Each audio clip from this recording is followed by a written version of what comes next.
Good afternoon and welcome to our special edition of Community where we focus on economic development. I'm your host, Jules, but today I'm going to be turning over the reins to our economic development chair, Mr. Roger Harris. Before Mr. Harris comes, I just want to have Portia join me on screen, and Portia is going to give us a couple of announcements before the show gets underway. Hi, Portia. Hey, y'all. Hey. It's good to be back again after our long break. Yesterday was super right? break. So, yes. So okay. what announcements do we have? So really quick announcements, of course, y'all. We are 9 weeks out from the election for 2020 of all things election. So that's presidential, that's down to Senate races, that's local judge races, Harris County District Attorney, County Attorneys. We have a lot of people on the ballot. That's coming up November 3rd. So that is election day. So we just want to remind everybody to register to vote who is not registered to vote. That deadline is about a month out now at this point. It's going by fast. So October 5th is the deadline to be registered to vote to participate in the 2020 general election nationwide, really, for all the races on November 3rd. So we just want to encourage anybody who is not registered to vote to get registered to vote. And we are doing our part here at the Houston branch of the NAACP. We have been out for the last, 4 weeks, July? 3 or 4 weeks? Our 4th week.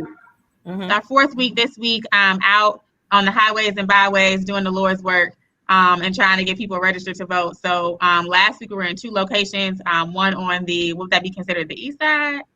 Trinity Gardens and Green Springs. And Greenspoint. So we were on both sides of the city last week. And then this week we will be at KTSU partnering with Matt Hatter and his team who was on the show yesterday to make sure that our people in 3rd Ward area are registered to vote. So come out on Saturday from 11 to 1 at KTSU on the campus of our alma mater, Texas Southern University, in parking lot M. We'll be out there, like I said, again, from 11 to 1 and get registered to vote. So tell everybody you know to come through and we'll get them registered. And we'll be at locations the next 3 or 4 Saturdays all the way up until the voter registration deadline on Monday, October 5th. So we just want to encourage you to do that. As always, y'all, we are powered by membership. We are powered by numbers here at the Houston branch.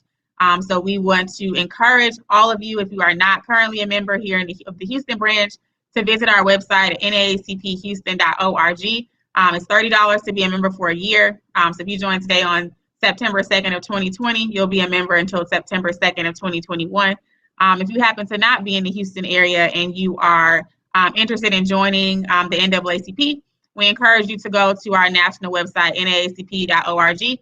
We do have some other branches here in the Houston area, though. So there's one out in Missouri City. For our folks out there in Mo City, you can join that branch, and also in Brazoria County. So we are definitely represented here in the Houston Metroplex. So we encourage you to go to the national website or go to our Houston website and join us today. If you want to have a deeper, more long-lasting relationship with our organization, we encourage you to take out a lifetime membership. That lifetime membership of Silver Life is $750. But the good thing is you don't have to pay that all at one time. You can pay that over 10 years if you want to, $75 a year, 10-year commitment, or you can double or triple up as your finances allow you to. I just want to call out one more thing. On September 13th through the 26th, we'll be hosting our 111th National Convention virtually. So you can register now. You can go to naacpconvention.org and you can get registered there to participate in our convention activities. We are just coming off the heels of our virtual March on Washington last week. So very powerful event. So we just encourage you to get involved in our organization, find out what we're doing. We are doing several things in and around this community and nationwide as well. So thank you, July. And I yield the rest of this time to our Economic Development Committee. Thank you, Portia, and see you later. All right, that was exciting to hear all the announcements from Portia. Now we will bring in our Chair of Economic Development, Mr. Roger Harris. Good afternoon, Mr. Harris. I'll do the wave. Hey, good afternoon, July, Portia. Since we're doing small business, what better small business to be in than a beauty shop? So here I am. I'm happy to be here with you all today and to have you share your committee. So I'm going to leave you and allow you and Mr. Mitchell to do your thing. Will do. So certainly thank you, July and Portia, for that. And just real brief about the Development Committee. Obviously, the first and foremost thing that we're here to do is to promote economic entrepreneurship, and also for individuals who are seeking to get jobs at certain levels. Obviously, and so today, obviously, we are talking about capital, money. Nothing happens without business without having access to capital. So joining us today is my good friend, Mr. Marlon Mitchell, who's the president of Houston Business Development Inc. And Houston Business Development Inc. is no longer the best kept secret. Is now the word is out. And so Marlon's group has a way that his programs offer programs to small businesses who ordinarily, when you go to a bank, get turned down. And so here's what we have to talk about today is how can you get how you can get access to capital. So let's start talking about that. So Marlon, welcome to Community, we call it TEA or Community? Joy, which one? Community. I'm sorry, Community. That's right. Community. So I need to have a spot of tea while we're doing it too, as well. No? No, anyway. It's too hot for tea.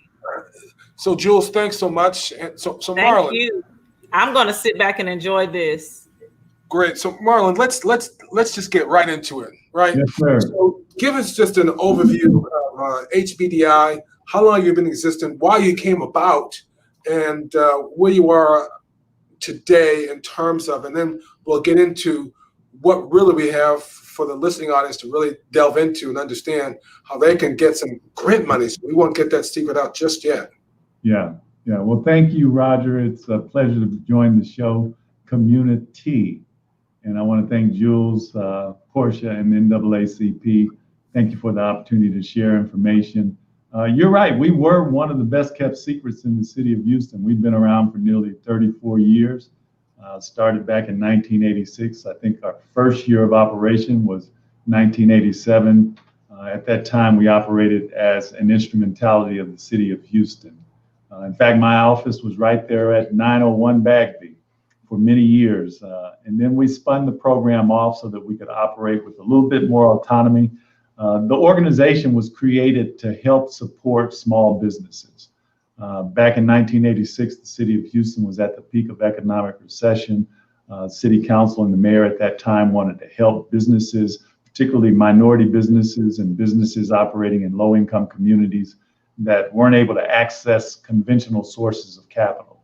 So they created what was called the City of Houston Small Business Development Corporation. Over the years, we've evolved.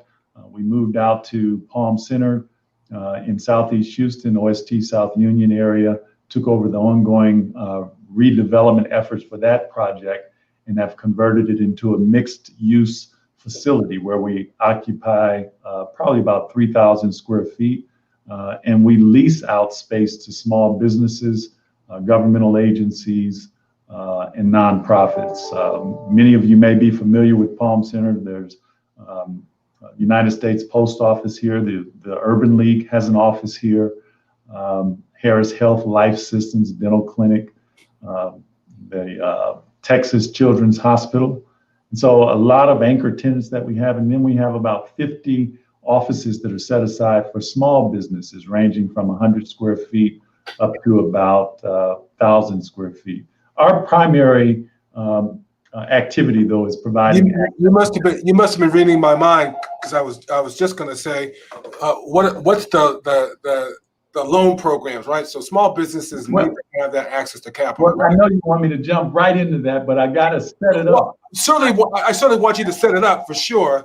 Yeah. But you must have been reading my mind. I was like, okay, let's get to the meat and potatoes. So you're right on point. Well, so everybody wants the meat and the potatoes, but then you also need to talk about being able to keep that meat and potatoes on the table every night, right? You've heard the old adage that you can give somebody a fish and they'll eat for a day, but if you teach somebody to fish, they can eat for a lifetime. Lifetime. Okay. All right. You got me. You're right. You got to get that word hooked up first, right? The Palm Center BTC is a pivotal component of what we do. And that's why I wanted to give that overview. not only can you come and lease office space, but you can also get support services provided by a loan production office here with Allegiance Bank, SCORE. Our offices provide technical assistance and an array of support services to help grow your business. But the real meat of the matter is that we provide loans anywhere from as small as $500 up to as much as $5.5 million under the SBA 504 program. Since our inception in 1986, we've probably helped deploy, I should say, nearly $100 million in funding to small businesses, predominantly minority businesses. Nearly 75 to 80% of our portfolio is comprised of Hispanic and African American businesses and other minorities. Let me ask this question. So when somebody comes and they say, "Hey, we're interested in funding," typically, what are people looking to use the money for? What's typically some of the things that you fund in these loans? A variety of purposes. Any legitimate business need that you might have, we can provide financing for. So if you need to purchase inventory or supplies, if you need to support your working capital, if you need to pay payroll costs, if you need to purchase equipment or real estate, all of those are legitimate financing needs. What we do is we ask you to provide us with documentation that will help us determine what your borrowing need is. And then we're able to make loans depending upon what your need is under a variety of products that we offer.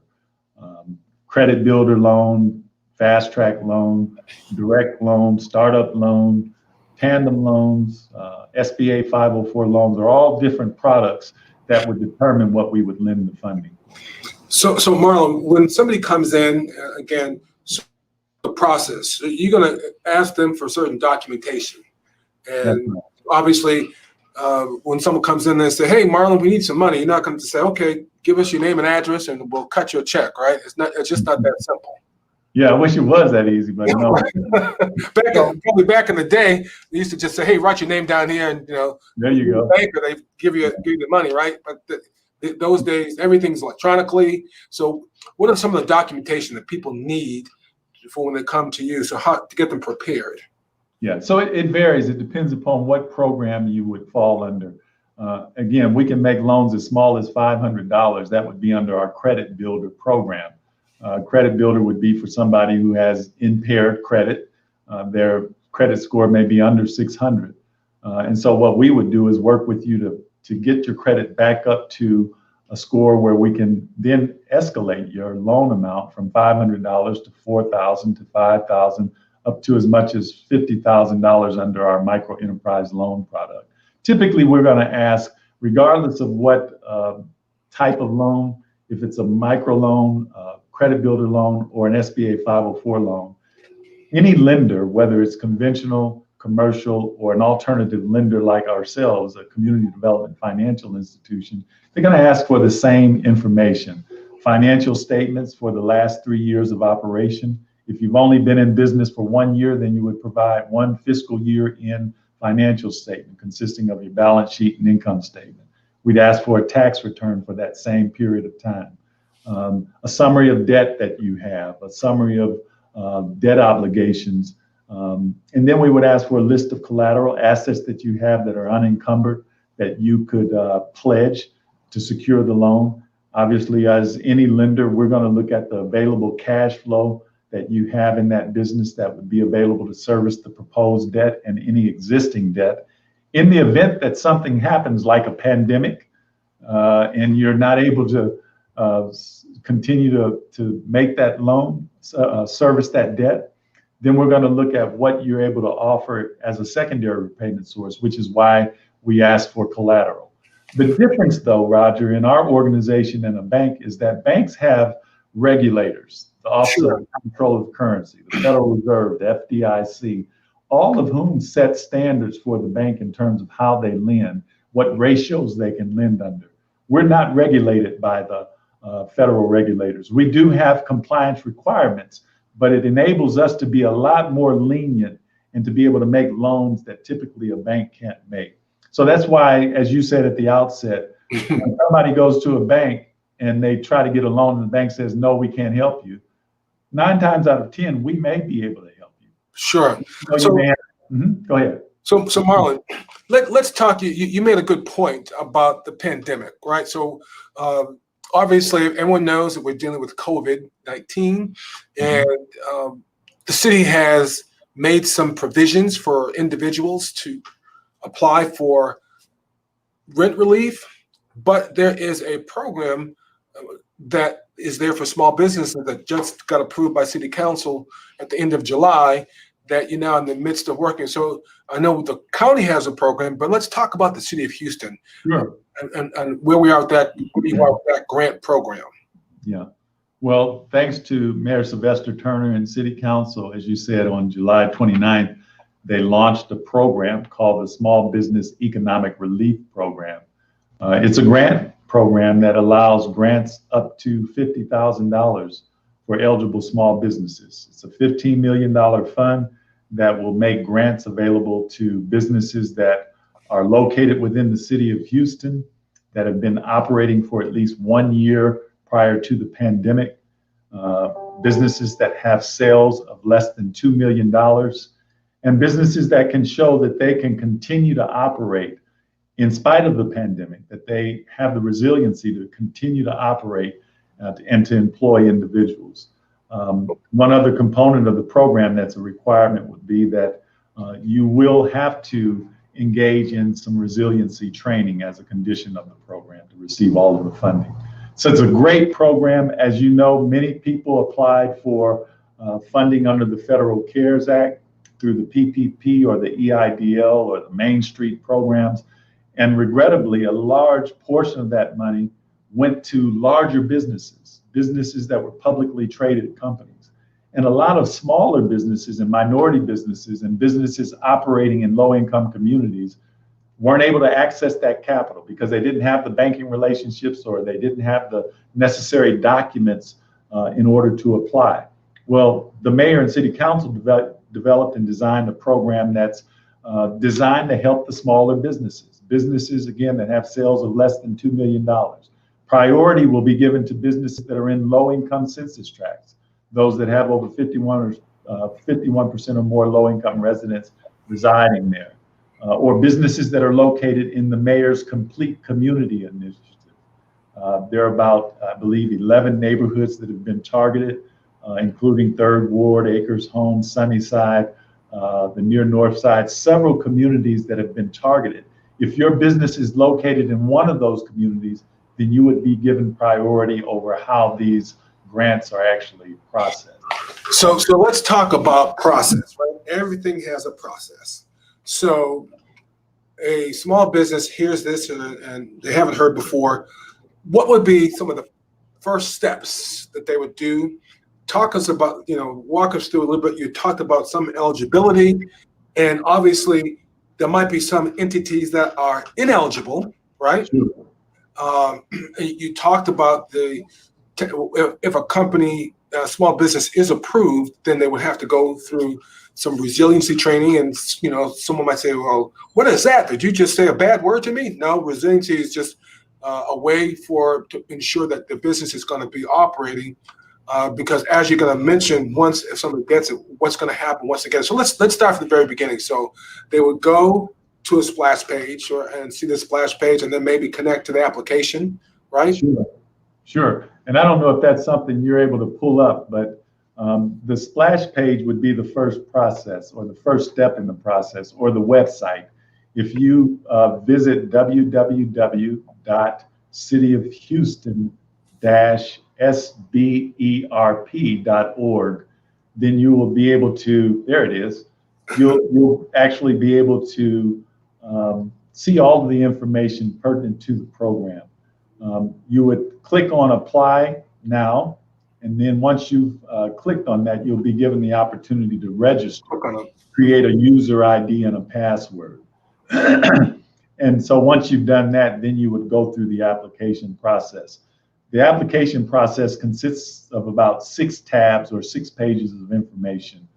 You would have a general registration page. You would be asked some eligibility questions, and then you would fill out the application detail. You'd have an opportunity to verify that information that you've submitted.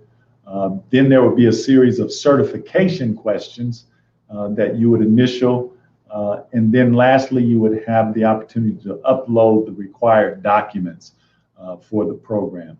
But it all starts with this website or this splash page, again, that you can visit at www.cityofhouston-sberp.org. And again, this is a program that was launched by City Council on July 29th. The application portal actually opened up on August the 19th.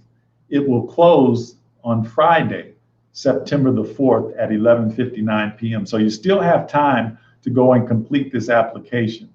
Although it's an online application, you cannot submit paper applications. It's an online application process, but it's pretty straightforward. And you're able to. So let me ask this question. So I hear this and I'm thinking, okay, this is something that I should be able, I want to apply for. If somebody applied before me, would they get first access? How is the applicants determined and how they got, who gets the money? So is it first come, first serve, or how does that work? No, it's not first come, first serve. And that's a good point. I'm glad you raised that. A lot of the programs previously, the PPP and others, people were afraid that the money's going to run out. And if I don't get my application in, as soon as the portal opens up, then I'm going to be stuck. And that's not the case. This has been a little over a 2-week application process, meaning that you had the time to put in your application. If you submitted an application on August the 19th, or you submitted on September the 4th before the deadline, you're not going to give any preferential treatment. So it's done on a randomized basis. So the applications are not on a first come, first served basis. Sure. I do want to say, though, that there is a limited amount of funding. And so the demand is great. A lot of businesses out there are hurting right now. Right. So if you are interested, we would encourage you to go ahead and apply, because if we have 15,000 applications, as an example, 15 million is not going to cover all of those applications. So everybody that submits an application will not be funded. So I just wanted to make that clear. So Marlon, as I mentioned before, there are some businesses, I'm assuming, that that don't fall within the perimeter of the program. So what would some of those businesses be that might be listening and say, okay, I might get in there, but if they find out that this is the business that they're in, they may not be able to apply, right? Yeah, so if you are a nonprofit business, you're not eligible to participate in the program other than chambers of commerce. Chambers of commerce often work with small businesses and are involved in that network or that ecosystem. So chambers of commerce are eligible to participate. For-profit businesses are eligible to participate. It can be any form of business, sole proprietorship. It can be a partnership, LLC, S corporation, C corporation. So any type of business can apply. And likewise, if you're in any of the various industries, you can be retail, service-oriented, manufacturer. So you're not excluded from participating. Sure. There are certain types of businesses that are involved in speculative real estate or investment are not eligible. Any gambling related types of businesses are not eligible. And so there's a list that you can see, much more exhaustive list that's on the website that will tell you the businesses that are ineligible. Yeah. So, hey, we've got some individuals who, maybe some business owners, have some questions. That's some very good questions. So Sure. Certainly want to present those questions. So we got a question. Was a gentleman asked, I'll say, did he say that during a pandemic, they would take your other property if you couldn't pay due to the pandemic? So I think there's a little confusion, right? Obviously there's loans and there's grants. So I'll let you go into that. But I think that this. Yeah. So as it relates to the grant program, No, we're not taking any property at all. As it relates to our lending programs, Houston Business Development Inc., we make loans to small businesses, and we will take collateral, meaning that we're going to look at what assets you have available that are unencumbered that can be pledged as collateral. So I think we're kind of mixing the two programs. Sure. Well, thank you, Tony Coles, for that question. So certainly just wanted to follow back up what Marlon said. Certainly there's a loan program, and this is a grant program that we're talking about right now. And so certainly the grant, there's no repayment. The requirements are you've got to apply, and then you've got to go through the management technical assistance on that. Yeah, if I could piggyback on that comment, Roger, about the management technical assistance. Well, that's a good segue, because Portia Harris has a question that says, what are the requirements of the resilience program? Well, there you go. See, look at that. And we're all connected here. So listen, the program is designed to provide grants up to as much as $50,000. The eligible grant amount will be determined based upon your operating expenses. So we'll look at 3 times your average monthly operating expenses to determine how much you're eligible for under the grant program, up to a maximum of $50,000. Okay. Now, additionally, the grant will be distributed, or the actual payments of the grant will be done electronically through ACH. Okay. And it will be in 2 payments, 2 installments, 50% upon approval, and then 50% upon your completing the resiliency training. And the resiliency training, as you said earlier, is nothing more than to make sure you have a plan of recovery, to make sure that you have a plan to be able to continue to operate your business in the future successfully, regardless of whether there's a pandemic or a hurricane or some catastrophic event. And so that training will help you in terms of enhancing your business acumen. It'll cover strategic planning, human resources, financing, like cash flow, looking at your budgeting and things of that nature, human resources, marketing. And so all of those will be topics that are covered. And the way we will cover those is that we'll have webinars that are made available. Those webinars will start sometime in late September. You'll have an opportunity to participate in those webinars live. And then if your schedule doesn't permit and you're not able to get to the live webinars, those webinars will be taped and recorded, and then you will be able to actually log on and look at those and certify that you've watched them. Once you've completed that certification, then you will be able to get access to the second installment. Second tranche of money. Okay. Exactly. Good. So, Marlon, I'm not sure if we covered this or not, but just to reiterate, businesses their principal location must be in the city of Houston. That's very important, correct? That is. And so when they go to the splash page of the website and then they click on apply now, it will take them through a series of questions, correct? That's correct. Then the first set of questions is going to be very important because it's going to let them know their eligibility, correct? That's correct. And so, and then also they can always go back and on the splash view some other webinars that have been done, helping them understand the process, right? So there've been some webinars that have been done, so they can go back and research those if need be. And then, is there any assistance at all that a small business, is there an email or a phone number that they can call if they just need help navigating a little bit, or how does that work? Yeah, so a couple of things, one of which you've already mentioned. I would strongly encourage people to go to the website, and you'll find frequently asked questions that have been well thought out that will answer just about any question that you could have about the program, as well as eligibility and ineligibility, the application process itself. Furthermore, you can also, as you said, go to the icon for webinars on the website, and you'll actually see, I believe we have 3 webinars that have been taped and that are available as we speak. So you see the various types of questions that have already been posed about the question.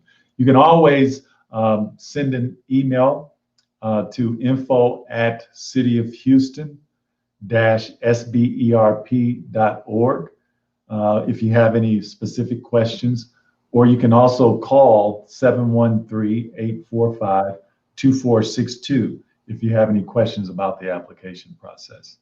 I want to, again, stress the importance of, if you are interested, and this is a wonderful opportunity that the city and the Office of Business Opportunity under the Director, Marsha Murray, they're making this program available to be able to assist businesses through this pandemic, to throw a lifeline, if you will, because a lot of businesses have closed their doors. In fact, I believe it's over 41% of African American businesses since this pandemic have shut their doors and are not likely to open again. So you have until September the 4th at 11:59 to actually submit an application. So Marlon, we have a question from Ms. Hargrove, and the question that she asked is, what are some basic parameters for grantors to approve grant application? So just to be specific, so even though looks like the question is a little bit broad, but in terms of, I think you touched upon this before, in terms of what are they looking, how is it, you're looking at the business, where they're located. So let's talk about that just a little bit. Sure.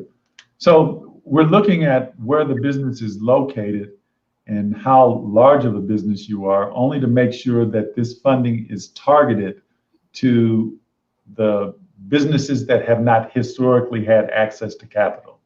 Again, if you look at the PPP, you had businesses that had sales of $100 million getting access to that funding.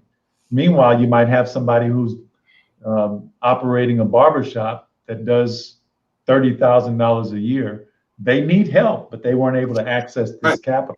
So the city has designed this program to help those businesses that typically don't get access to capital. Now, who might that be?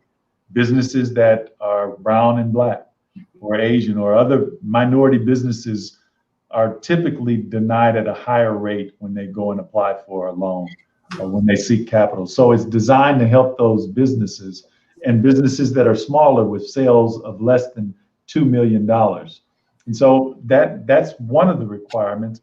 It's not a requirement to apply to the program, but we are going to make sure that, as you said at the outset again, that the business principal place of business is in the city of Houston. Right.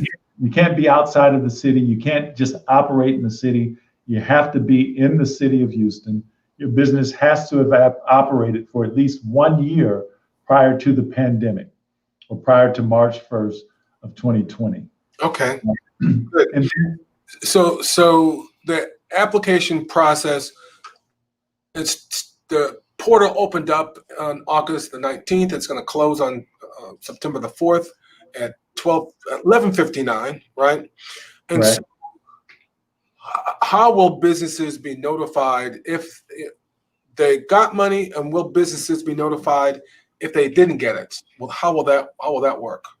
As soon as you submit your application, you'll get an email notification indicating that your application was successfully submitted.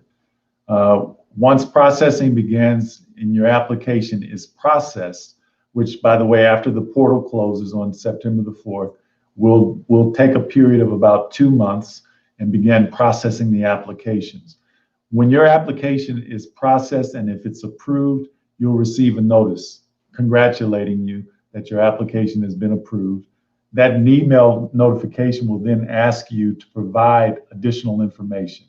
That information would be an ACH form, an electronic ACH form. You'll also be given a grant award letter that you'll be asked to sign that grant award letter. And then you will provide a voided check, a business check, and that's a voided check. And you submit that information to us. Once we receive that, then we will wire or have deposited into your banking account the first installment, the first 50% of the grant. Then you will have the opportunity, as I said earlier, to participate in one of the webinars and complete those, or actually there are 4 webinars. Once you've completed those, you will then be able to receive the second installment, or the second 50%. Sure. So we have another question from Ms. Bassard. She asked a very good question. So let's put it out there. She asked, how will you get the information about these webinar trainings out to small businesses like food trucks, lawn care services, salons, barbershops? Each of those businesses have email addresses. So we will be sending an email out to you. And again, keep in mind, the webinar training is only for those who have been selected. It's not for everybody who's applying. The training is solely for those businesses that have been selected. Right. Let me just add to that. The city's goal is to identify those businesses that are able to sustain themselves and continue to operate in spite of the pandemic. So we're looking for healthy, viable businesses, although they've been impaired and impacted economically by this pandemic. Sure. They're looking to help those businesses. And once we've identified them, they've submitted an application and they've been approved, then we want to make sure that they have the proper tools, if you will, to continue to operate successfully. And that's why the training is a requirement. So as soon as they're approved, we'll send out emails to them announcing when the webinars will actually take place. We'll also have it on the splash page, but that will be webinars that are available for, again, those folks that have been actually approved. So it sounds like Ms. Passard may need to reach out to some of maybe the community partners or some other people, and those other small businesses alike that need some training. There's definitely a lot of resources out there in the community that I know of. For example, SCORE, the University of Houston Small Business Development Center. I believe even the Houston Area Urban League has a small business program that people can get engaged in to help grow their businesses, even though they may not get access to the trainings that are available because they did not get a grant, but there's other resources for folks to get more business acumen and more business training outside of if they don't get this particular grant. Is that, wouldn't you? No, that's correct. There are several, those that you've just mentioned. The Emancipation Council also has a training program. So there are several different places where you can access that training. So Marlon, as you've worked with small businesses in the past, when they come to you, what are some of the challenges that you have to say, they come and they're not quite ready yet? What are some of the things that you see? And obviously from the loan program side, obviously there's the old 5 C's of credit. Most people may not know about, capital, character, credit. I think I hit 3, didn't I? You hit 3 of them. So Roger, what I don't want to do is confuse folks. I see, right. But you're exactly right. For Houston Business Development, we are a lender. We're a community-based lender. We're what's called a community development financial institution, certified by the U.S. Treasury Department. There are about a little over 1,000 CDFIs across the country. And our role is to stimulate growth in low-income communities and with minority communities by making access to capital available. So we do have underwriting criteria for those loans. There are certain things that we're going to look at. But for this grant program, none of that applies. You don't have to worry about your credit score. You don't have to worry about whether or not your business was profitable, how much you have in total assets. We'll look at some of those things when we look at your profit and loss statement, but it's not necessarily required. Some of the documents, though, that you'll need for this grant program that you'll have to upload. We're going to ask you for your 2019 tax return with a Schedule C. Schedule C is just your profit and loss statement that's attached to that tax return. And then we'll also ask you to provide us with an interim statement for the period ended June 30th. Interim means just for that short period, for the first 6 months of 2020. So, and if you don't have that available, oftentimes small business owners don't necessarily have a CPA or an in-house accounting system where they're preparing that information on a regular basis. Well, if you have your bank statements for the months of April, May, and June of 2020, that would suffice. So you load that information up. And then, there are a few other documents that we would ask you to provide, but those are the primary documents that people might not readily have available. So I wanted to make sure that you know that you will have to provide a tax return, and you will have to provide a profit and loss statement. If not a profit and loss statement for 2020, then bank statements for that period as well. And then general information like an ID, a Texas driver's license, you'll load that information up. But again, the 5 C's of credit, which you got 3 of them, I won't go into the other 2, but okay. Well, so that's not necessary for this program. Yeah. So we do have another question. I think we kind of covered it. NAACP Houston says, what if you want the training, even if you're not approved, so you'll be prepared for the future? And I think we kind of covered that, but if you want to kind of repeat that again, what I talked about, what you said, right? Yeah. So there, as Roger said, there are several agencies that we are partners with. SCORE, which they have an office here at Palm Center at 5330 Griggs Road, although that office is closed right now because we're in the middle of this pandemic. U of H Small Business Development Center.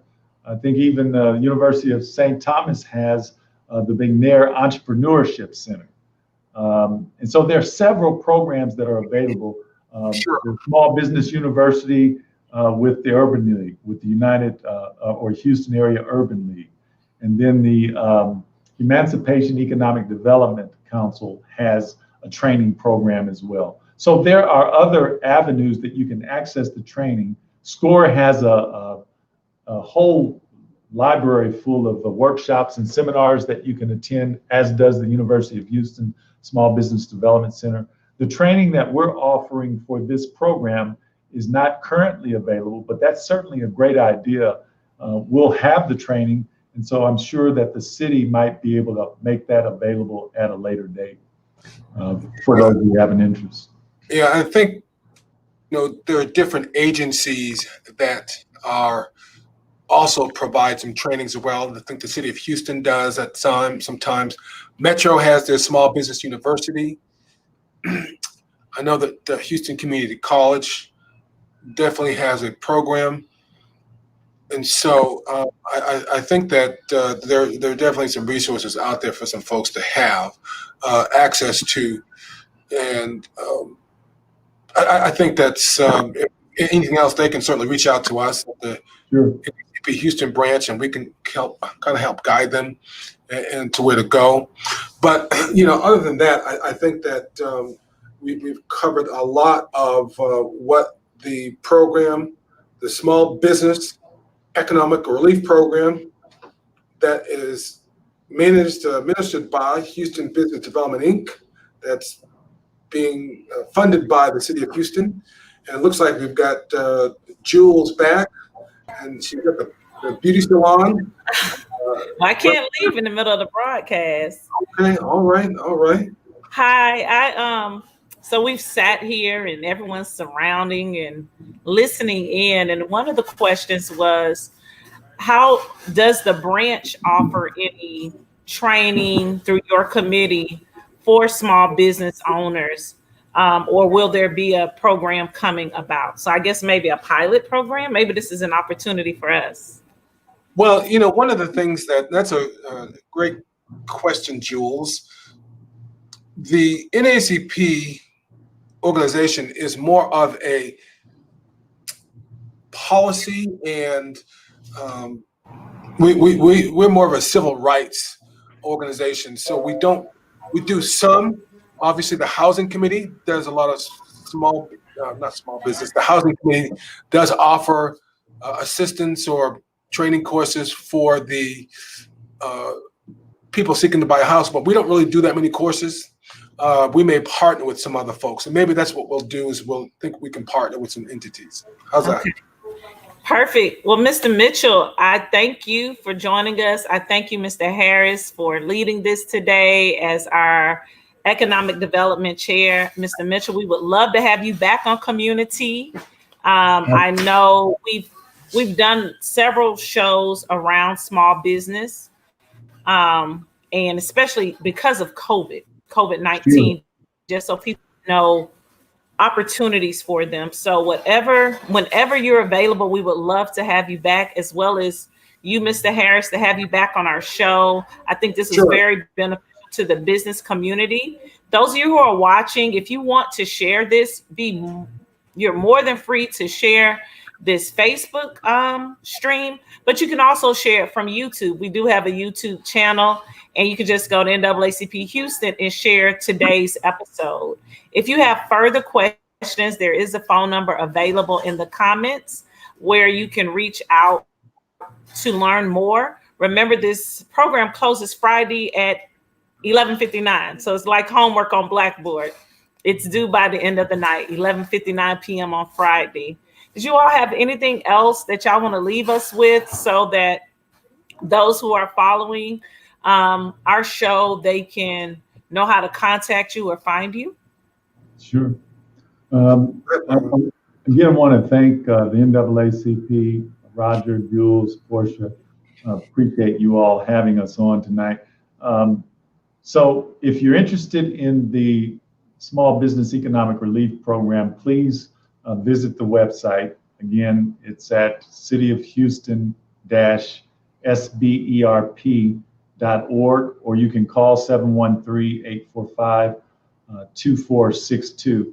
I also want to just add too, you mentioned about COVID, and a number of businesses are hurting right now. We also, through Houston Business Development, Inc., have a program called the Micro Enterprise Stabilization Fund, where we're making loans up to $10,000. The first 6 months, there are no payments. The interest rate is at 3%. The loan is amortized over a period of 10 years in order to keep your payments low. Your payments would be less than $100. And it's our goal to help as many small businesses as we can. We've already funded over $1 million under that program. And just about any type of business is eligible to participate.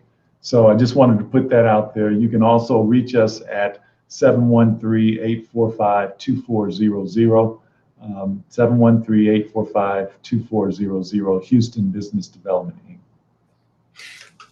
Thanks, Marlon. And Jules, the question that you asked just a moment ago, that someone asked about some classes, and we certainly are an organization that's fighting for economic justice, because we see a lot of injustice. And so we obviously, as you mentioned, and I think Portia mentioned at the beginning of the broadcast, we're always looking for people to help with the struggle, with the fight. I can't do it by myself. You can't do it by yourself.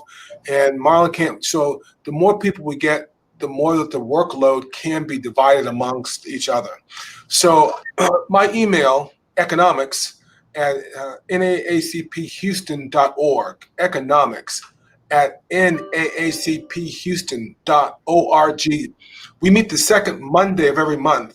Obviously, we've been meeting via Zoom, but we'd love to get more people engaged, more people involved, and especially some of our younger community to help carry the mantle, because obviously that's the important thing, is being able to help to bring people in who can help carry the battle after we're gone, because we're not going to be here forever. So that's the point I want to make, Jules. All right. Mr. Mitchell, could you give that number again? 713-845-2400 for HBDI, and if it's for the Small Business Economic Relief Program, 713-845-2462. Okay, perfect. I think we had that number earlier, the latter number. Well, gentlemen, it has been a pleasure. Do you all, one more thing, Mr. Mitchell, do you use social media for the company? And if so, where could people follow to know about the webinars and other information opportunities? If you call 713-845. We got to get you some social media. We have social media. I just don't use it very well. You don't know. Okay, that's fine. We'll get it, and we'll make sure we share it. I'm sorry, I was laughing when she asked that question, because I already knew the answer was, our social media is call me on the cell phone. Right? Really? You'll sing the song. All right. Well, thank you, gentlemen. Have a wonderful afternoon. It has been a pleasure to have you on. Again, you're more than welcome to join us at any time. We are here weekly. We are moving days, so we won't be having our regular community on Wednesdays. We're going to switch it up to give our team somewhat of a break. We've been going really hard since the end of April with these shows each week. And so we just thank you. And thank you, everyone, for tuning in. Have a great day. Don't you guys leave the screen, but we're going to close out. Good night. All right.